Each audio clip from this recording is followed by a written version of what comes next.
You ever really stopped and pictured the life you want? I'm not talking about just daydreaming a little when you're stuck in traffic. I mean closing your eyes and seeing it, the car, the home, the peace, the freedom, the purpose. Because if you can't see it, you can't move toward it. Vision is the very foundation of success. Everything that's ever been built, achieved, or invented started as a thought in somebody's mind. The airplane was just a crazy dream until the Wright brothers saw it first in their imagination. That house you want, that business, that better version of yourself, it's got to start in your head before it ever shows up in your hands. The problem is most folks let the world shrink their vision. They let doubt talk them out of dreaming big. People say, be realistic. And after hearing that long enough, they stop imagining what's possible. But let me tell you something. Realistic never changed the world. Every great dreamer had to ignore somebody who told them to stay where they were. When I was broke, when I was sleeping in my car, I still saw myself on stage. I saw the lights, the crowd, the laughter. I didn't have it yet, but I saw, and because I saw it, I started speaking it. That's what vision does. It guides your actions. It gives you direction. When you're lost, you start walking different. When you believe your destination exists. And here's the truth. God didn't give you imagination just to entertain yourself. He gave it so you could preview what he's preparing for you. The picture in your mind is not fantasy. It's a blueprint. Protect it, nurture it, and act on it, because what you visualize consistently will one day become your reality. Faith is the bridge between where you are and where you're trying to go. You can't always see what's coming. You can't always make sense of what's happening, but you've got to believe there's something bigger working on your behalf. Faith is what keeps you moving when logic says stop. It's what makes you step out when there's no guarantee you'll land safely. Without faith, you'll give up the moment life gets uncertain, and life is always uncertain. See, faith ain't just about religion, it's about trust. Trusting that if you do your part, God will do his. Too many people want the whole plan before they take the first step, but that's not how it works. You don't get the blueprint all at once. You get it piece by piece. You take one step, then another, and as you move, the path starts to appear. I learned that when I walked away from comfort chasing a dream that made no sense to anybody else. I didn't know how it would work. I just knew I couldn't stay where I was. Faith is like planting a seed. You put it in the ground, cover it up, and for a while it looks like nothing's happening. But underground, God is working, roots are forming, strength is building. Just because you can't see the result doesn't mean progress isn't being made. That's the test. Can you still believe when you can't see? When you live by faith, you stop letting fear make your decisions. You stop asking, what if it doesn't work? And start saying, what if it does? Faith doesn't promise an easy road, but it guarantees a powerful destination. Keep believing, keep stepping, because the moment you stop doubting is the moment your breakthrough starts moving towards you. Persistence is the heartbeat of success. Everybody loves the idea of winning, but not everybody's built for the waiting, the grinding, the falling down, and getting back up again. That's where persistence lives. It's not glamorous. It's not easy. It's the part of the journey nobody claps for.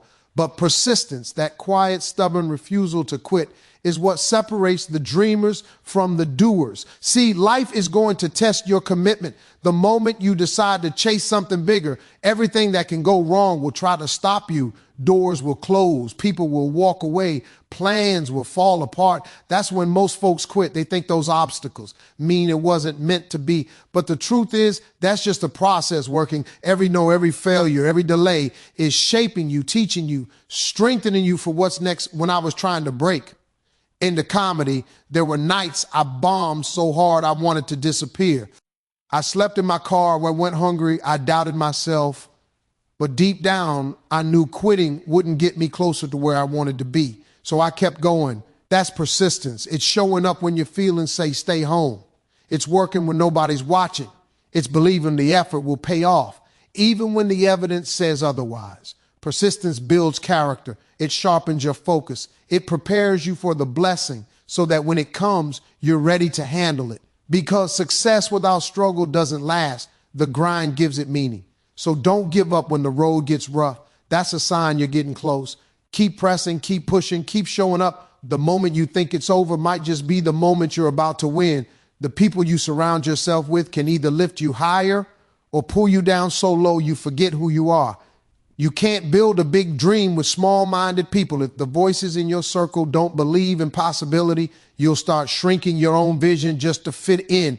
That's why you have to be intentional about who gets access to your time, your energy, and your ideas. The wrong crowd can drain you before you ever get started. When I was grinding to make it, I had to make a hard choice. I couldn't keep hanging around people who were comfortable standing still while I was trying to move. It's not that they were bad people. They just didn't see what I saw. They talked about problems. I wanted to talk about progress.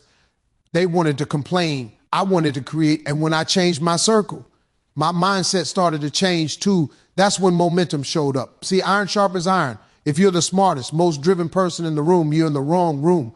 You need people who challenge you, who push you to stretch beyond comfort. People who celebrate your wins, but also tell you when you're slipping. And here's something else. Sometimes you'll outgrow people you love. That's okay. Growth doesn't always come with applause. The right people will water your vision. They'll speak life into your plans. They'll hold you accountable to the person you said you wanted to become. And the beautiful thing about surrounding yourself with the right energy is that it multiplies. Your belief grows stronger. Your confidence gets louder and your purpose gets clearer. So protect your circle. Choose connection over convenience, growth over gossip, purpose over popularity, because your future depends on who you let walk beside you. Setbacks are not the end of your story. They're the setup for your comeback. Everybody loves to talk about success, but nobody likes to talk about the struggle it takes to get there. Yet it's the struggle that shapes you. The moments when you fall flat, when your plans collapse, when your confidence gets shaken, those moments are molding you into the person who can handle the blessing when it comes. See, failure isn't a dead end, it's a detour. Every time life knocks you down, it's teaching you something you couldn't learn standing tall. When I lost everything and found myself sleeping in my car, I thought it was over. But what I didn't see then was that God was stripping away what I didn't need so he could prepare me for something greater.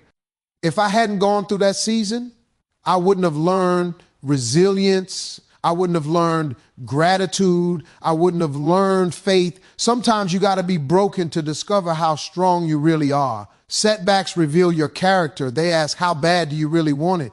Because if your dream can't survive disappointment, it won't survive success either. The waiting, the rejection, the closed doors, they're not there to stop you. They're there to shape you. Every delay, every loss, every hard lesson is adding depth to your story.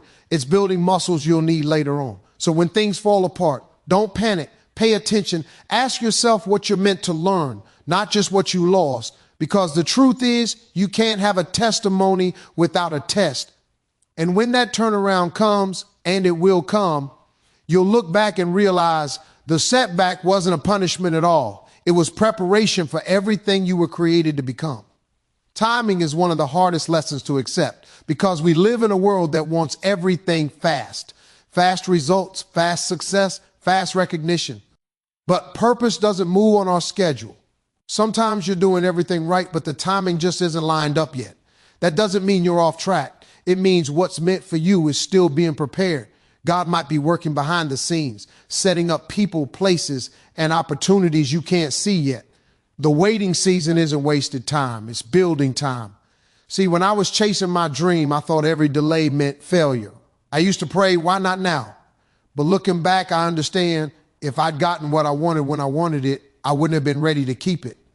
Timing protects you as much as it promotes you. You might think you're prepared, but sometimes you're still being refined, learning humility, patience, discipline. Success before readiness can destroy you just as fast as failure.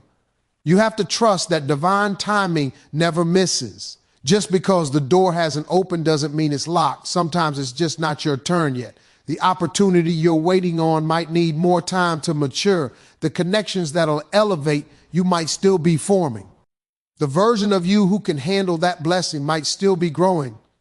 So don't get discouraged when it feels slow. Keep working, keep believing, keep preparing, because when your moment comes, it'll come fast, so fast it'll make sense why it took so long. The pieces will fit, the people will align, and you'll see that the wait wasn't punishment, it was protection. Remember, delay doesn't mean denial. When the time is right, what's yours will find you, and it won't miss.